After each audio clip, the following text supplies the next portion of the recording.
Obina sat in his luxurious office, staring at the doctor's letter in his hands, unable to believe the words that danced across the page.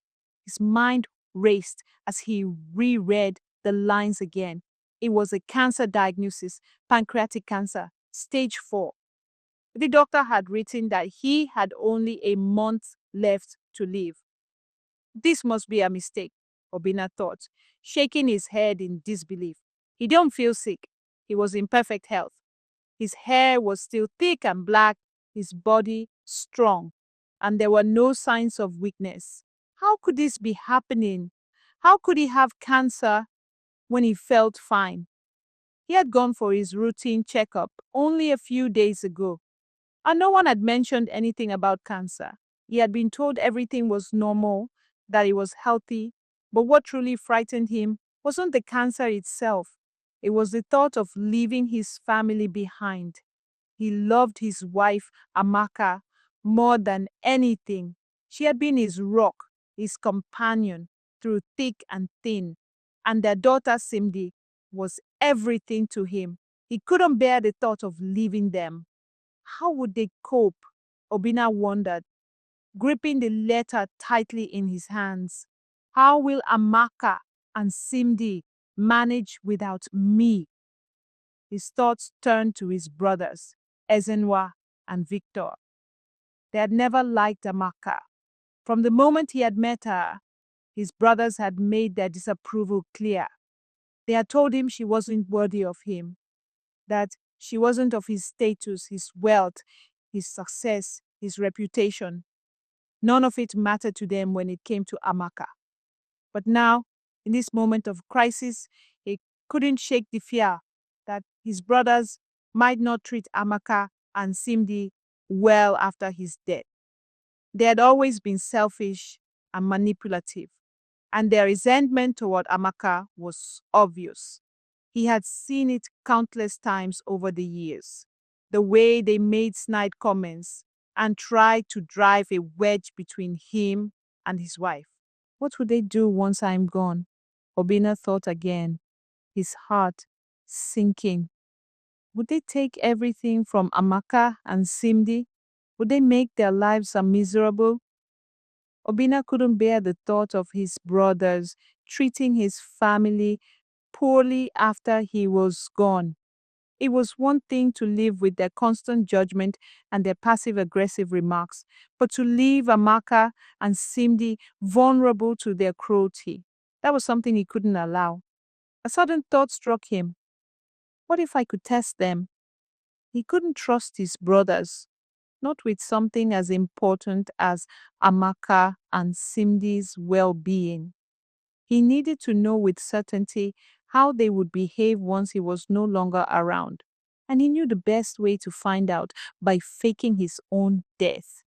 The idea made him uneasy. It felt wrong to deceive his family like this, to put them through such pain, but the more he thought about it, the more he realized it was the only way to protect them. Amaka deserves better, he thought, his voice barely a whisper. Simdi deserves better.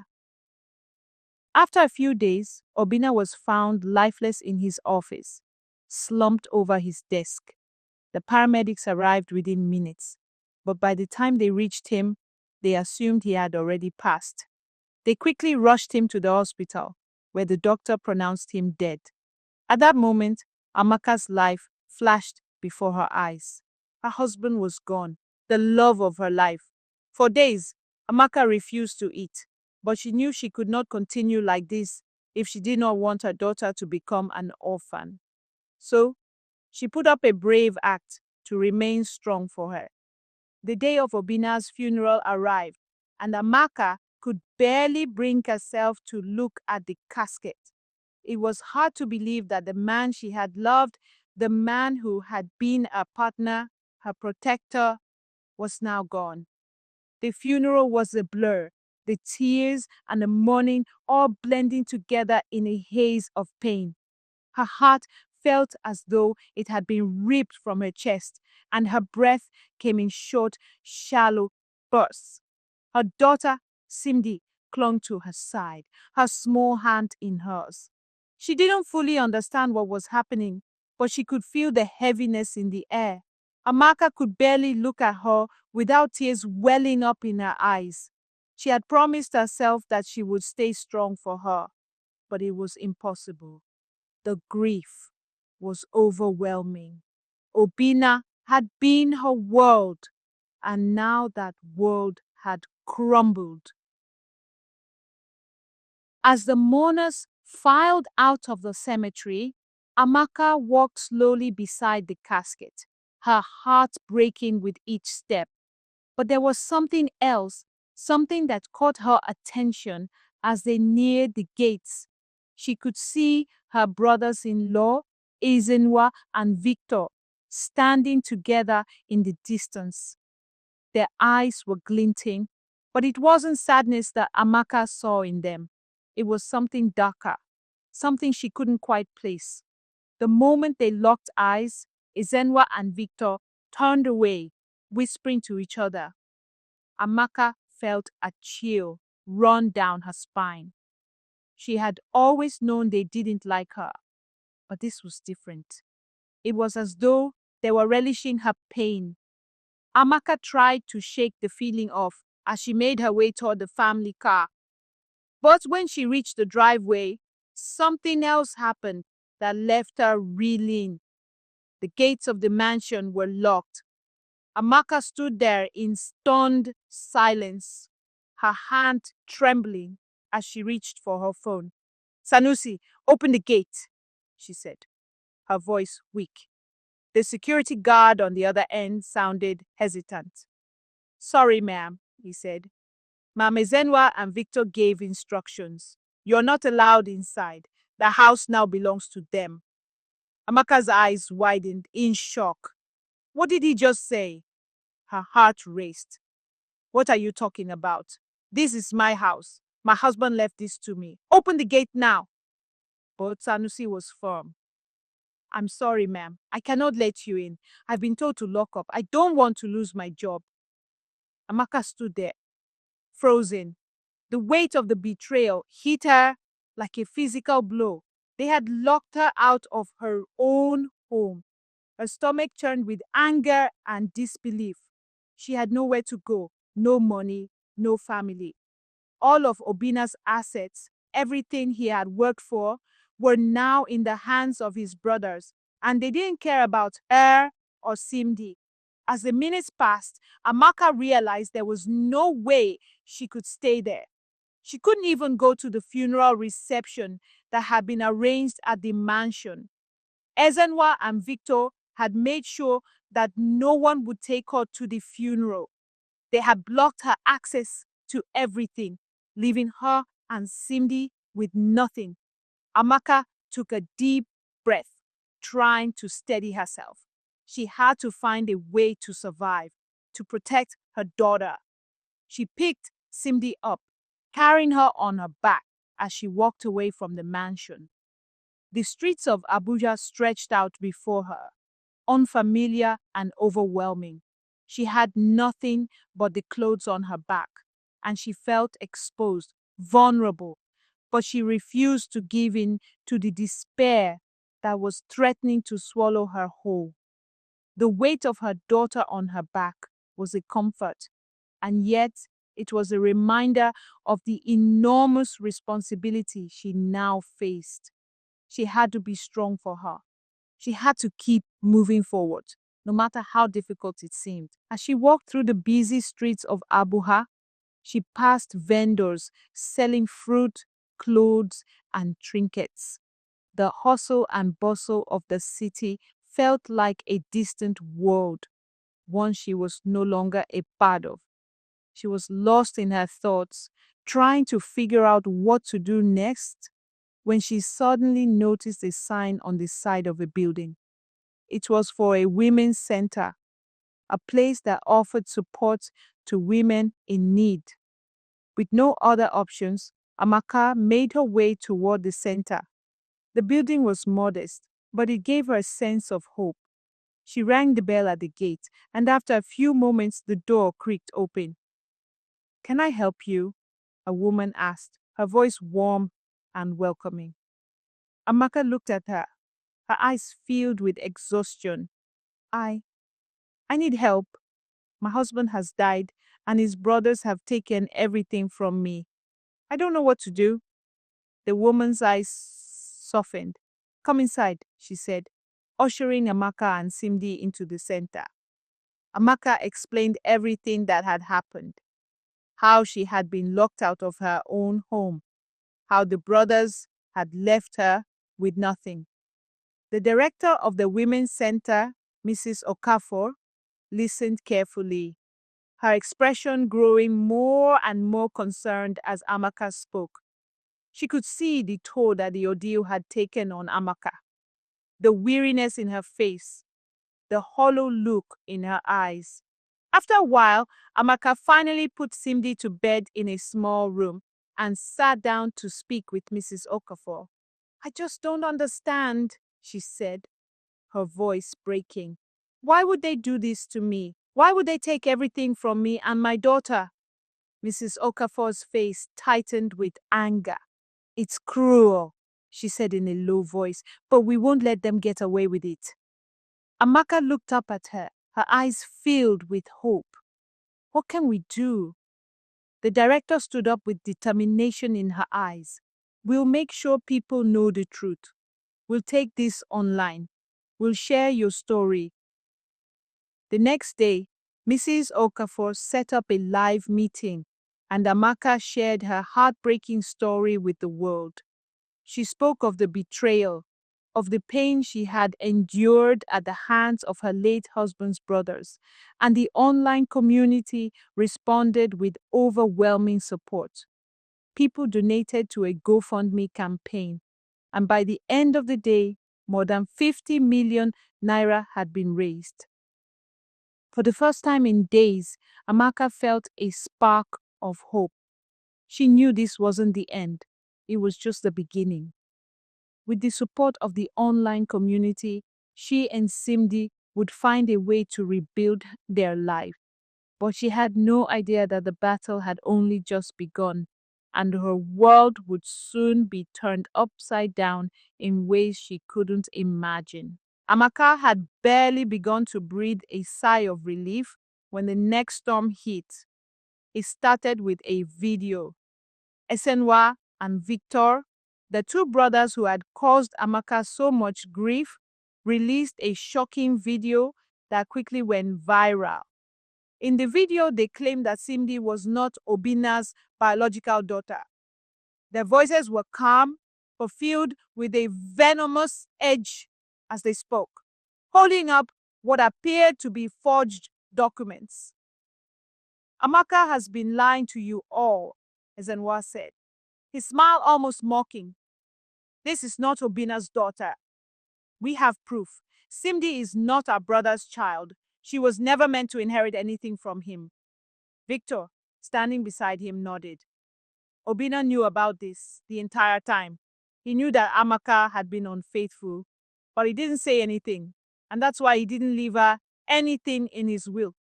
Amaka never had the rights to any of his wealth. Amaka sat in the small room at the Women's Center, watching the video on her phone in disbelief. Her hands trembled as the words sank in, the accusations, the cruel lies. They were all carefully designed to ruin her reputation and cast doubt on everything she had been through. The video quickly gained traction online.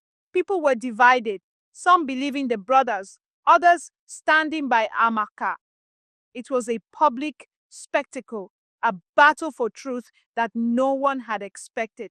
Amaka was bombarded with messages, some supportive, but most full of doubt and skepticism. The internet was a wild place, and now her own credibility was under attack. The online community, which had once rallied behind her, was beginning to question everything. As the weeks passed, the pressure only mounted. Amaka had tried to stay strong for Simdi, but the weight of the lies and accusations was unbearable. She couldn't believe her own in-laws were capable of This cruelty. She had trusted them once, but now they were taking everything from her, including her dignity. Despite everything, Amaka refused to back down. She knew she had to prove her innocence for herself and for Simdi. But there was one obstacle. The brothers were blocking her every move. Amaka had received countless messages from supporters asking her to do a DNA test to clear her name. Do the test, Amaka, they urged. Show the world that Simdi is Obina's daughter. Amaka agreed. She wanted to silence the lies once and for all. She tried to contact Ezenwa and Victor to request a sample of Obina's DNA, but the brothers refused. Time and time again, she sent messages begging them to cooperate, to allow her to prove the truth, but they remained silent. Their responses non-existent. The frustration mounted as the days dragged on. Amaka was losing patience. She had no access to Obina's belongings, no way to gather his DNA on her own. She had nothing to prove her innocence but the words of those who supported her. But how could she fight this alone? Then the brothers released another video. This time, they accused Amaka of refusing to take a DNA test for Simdi, even though they had been waiting for her to come collect the samples. Their words were dripping with sarcasm. We've been waiting for Amaka to come and get the DNA samples from Obina's belongings, Ezenwa said in the video. But she's refusing. She's hiding something. If she really cared about the truth, she would have come to us by now. The accusations hit Amaka like a slap in the face. She had been trying her best to gather the evidence, but the brothers were making it impossible. Their lies and manipulations were tearing her apart. And now, the public was starting to turn against her. The online community, once on her side, was now filled with doubt and suspicion. But just when it seemed like all hope was lost, Mrs. Okafor, the director of the Women's Center, stepped in. She had been following the entire ordeal from the beginning, and she knew the truth. She had seen the messages Amaka had sent to the brothers, asking for the DNA samples. She had seen the evidence of the brothers' refusal to cooperate. Mrs. Okafor decided to take matters into her own hands. She went public, releasing the receipts of Amaka's attempt to contact the brothers. She shared the messages Amaka had sent, along with the responses, or rather the lack of responses, from Ezenwa and Victor. The evidence was clear. Amaka had done everything she could to get the DNA samples, but the brothers had refused to comply. The director's intervention turned the tide. The online community, which had been divided, now rallied behind Amaka once more. People were outraged at the brothers' cruelty, and they began to demand answers.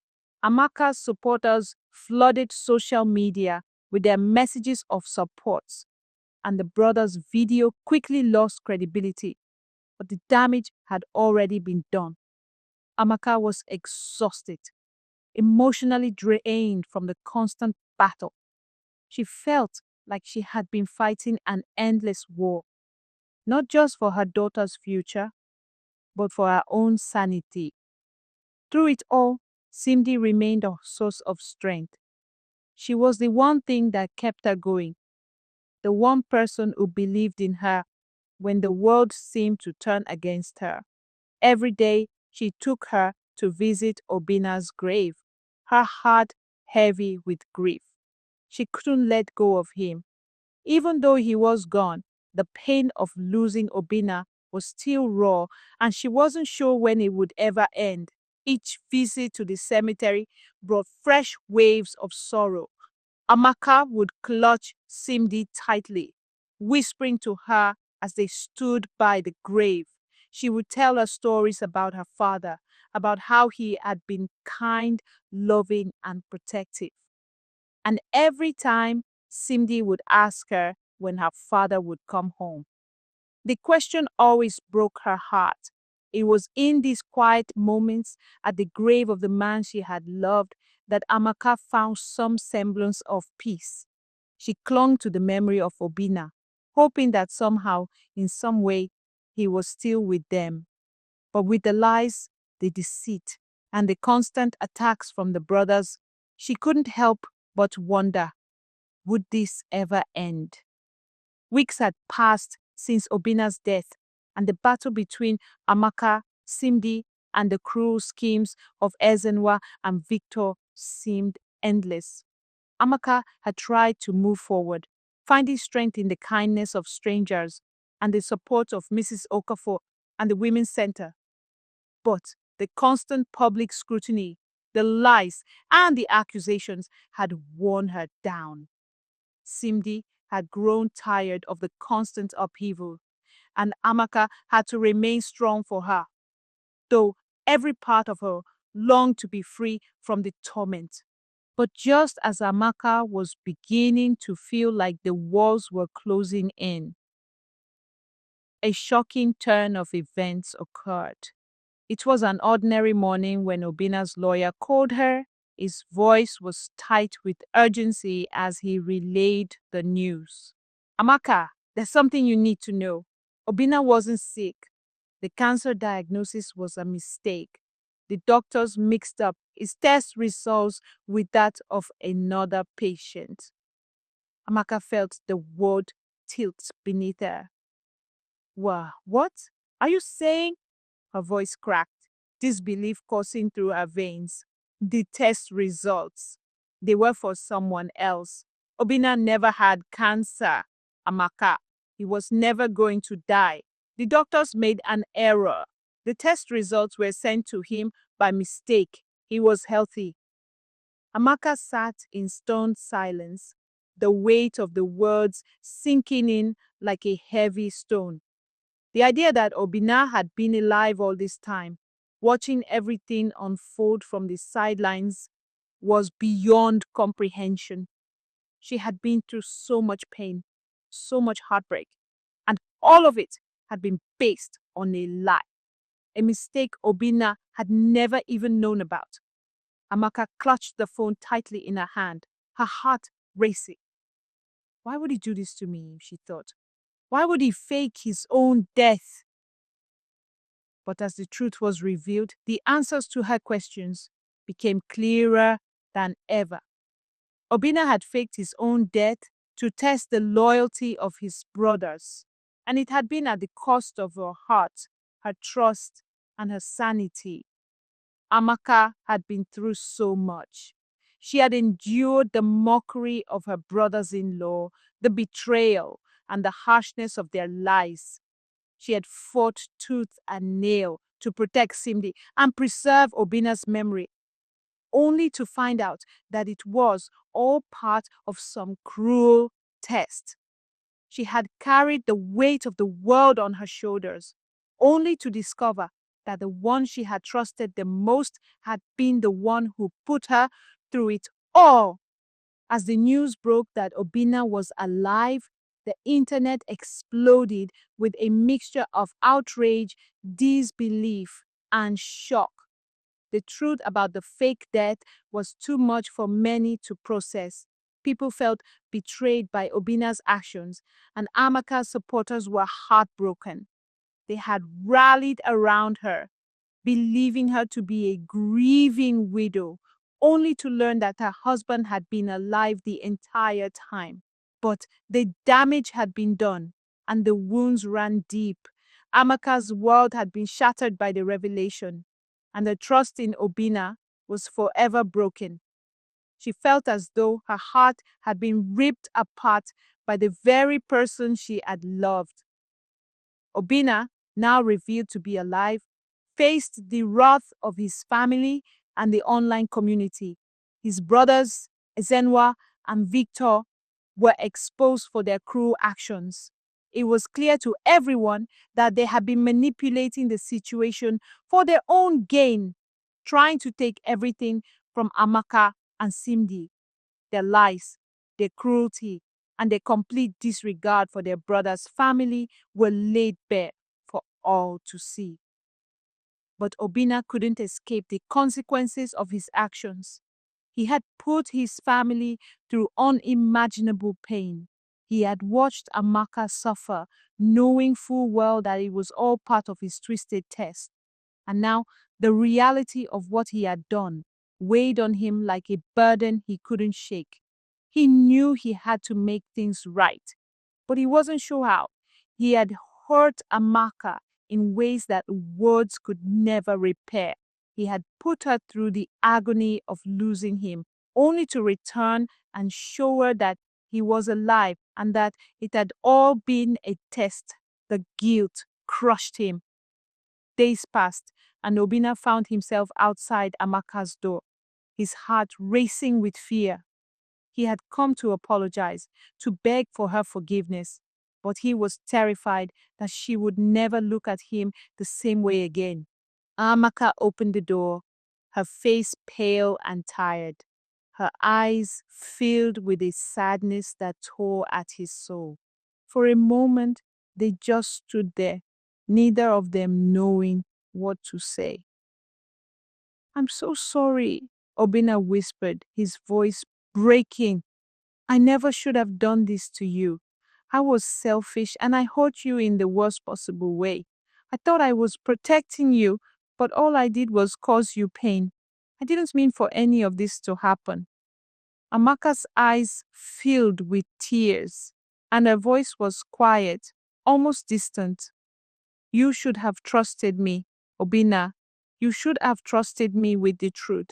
You should have let me be there for you. Instead, you put me through a nightmare. You made me think I lost you. And for what? To test your brothers?" Obina reached out his hand, trembling, as he touched her arm. "I didn't know how else to find out the truth. I was scared of what would happen if I wasn't there. I didn't trust anyone, not even you. But I was wrong, Amaka. I see that now." Amaka turned away, wiping the tears from her eyes. "You put me through hell, Obina. I lost everything. My home, my peace of mind, my trust in you. I had to fight for our daughter, all while mourning you. You broke me." Obina's heart shattered at her words. He wanted to say more, to explain himself, but he knew that nothing he said could take away the hurt he had caused her. "I don't deserve your forgiveness, but please, Amaka, I want to make it right. I love you. I love Simdi. I've always loved you both.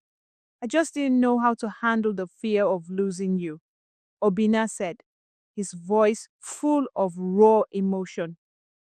Amaka stood still for a long moment, the pain still fresh, but there was something in Obina's eyes, a deep sincerity, an apology that reached her heart. Slowly, she turned back to him, her face softening. "I don't know if I can forgive you yet," she whispered, "but I will try. For Simdi, she deserves to have a father in her life." With that, Amaka opened her arms to him. It wasn't forgiveness just yet, but it was a beginning, a chance for them to rebuild, to heal the wounds that had been torn open. The brothers, Ezenwa and Victor, were disowned and cast out of Obina's life forever.